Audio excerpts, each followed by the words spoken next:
Have you been thinking about podcast guesting, but feeling overwhelmed about where to start? Or maybe you've been a guest on a few shows, but you aren't seeing the results that you hoped for. I'm Shauna Rodriguez, host of Authentically Amplified and podcast strategist, helping purpose-driven solopreneurs connect to their ideal clients through podcasting. I've got 2 full episodes on podcast guesting, but to make things easy, let me break down just one strategy for you.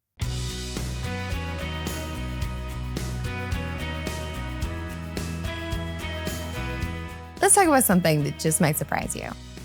The most popular podcasts in your industry, possibly the ones you listen to most frequently, they may not be your best opportunity. The last time we talked about podcast guesting, episode 7, if you haven't checked it out, we talked about using listen notes to do your research. That is the best way to find out about podcasts you aren't as familiar with.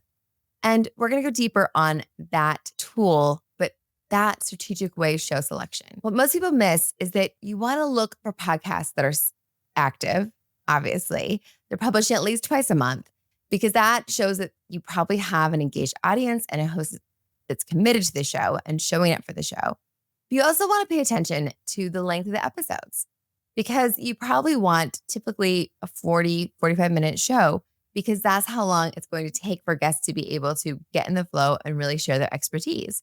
So 20-minute shows aren't typically the right fit for you to be able to be a guest on a podcast and share the information you want to share. But part of that is like what you're trying to get in, right?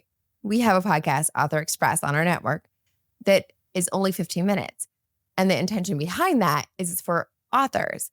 And it's to have the follow through of listeners listening to not one, but 2 and getting to know them. And if you listen to the podcast episode, we actually get a pretty good amount of information in there to get a good feel for a book and an author in a short amount of time. So it's a nice one to mix in if you're going to be on multiple shows. But you want to actually listen to that episode before you decide to be on there to see if you're getting any real meat or good conversations out of that short of a format and see what the host is actually able to do with it, right?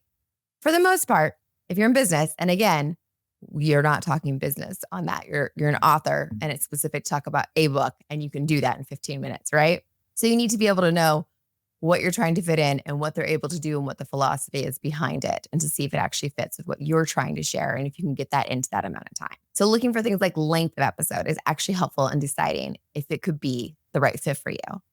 Another nugget is for you to look for shows that have been around for 6 months to about 2 years.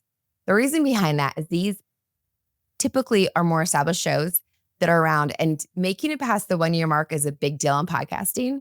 And so if they've been around for at least a year, it shows that there's somebody that's stuck with it, gonna stick with it, gonna be around, right? And it also is more likely that they have listeners that are still coming on board because the algorithms start pushing you a little better after a year or 2. And once people find you, they're more likely to go back episodes, which can be beneficial for you to get in that rotation. Like if you get in between the 6 months and a year and they're going to stick around, like they'll start getting people to discover them and go to their back episodes as well. So it has more longevity for what you share in their podcast. And it also shows they're going to be around for a bit. And so they have a bit of an audience, but they're also going to be growing and be around. So there'll be longevity and there'll be some lasting power to what you share on their podcast, right? So they're also somebody who hasn't been around for 4, 5, 10 years of being overwhelmed with pitches, right? So that's a good thing to look at. Like 6 months to 2 years old is a good time frame for somebody to be established, have a good following, but not be so overwhelmed with pitches that they're not going to be responsive. So podcasts that usually have, especially if you're starting out, you want to have somebody that's in the like top 10%, top 5%, but not necessarily in the top 0.5%, top 1%, because they're probably getting a little bit more overwhelmed. And you want to make sure that you understand that they do have guests and that is part of their format. And you do have an audience that they share and there will be a connection. We'll talk a little bit more about what you bring to the game and a good way to show that to them a little bit later with a later strategy. So that's the sweet spot, 6 months to 2 years. And really knowing that connecting with a host is an important part of really building that relationship and getting onto this podcast. That was pretty helpful, right? Do you want more? There's 4 on the full episode. 5 advanced strategies for being a podcast guest. Or you can simply check out the next one. It's right there. All 5. Just one more. And I've got a tip sheet below that will give you different strategies to be on the show. I've got your back. Podcast guesting is what you want to be checking out.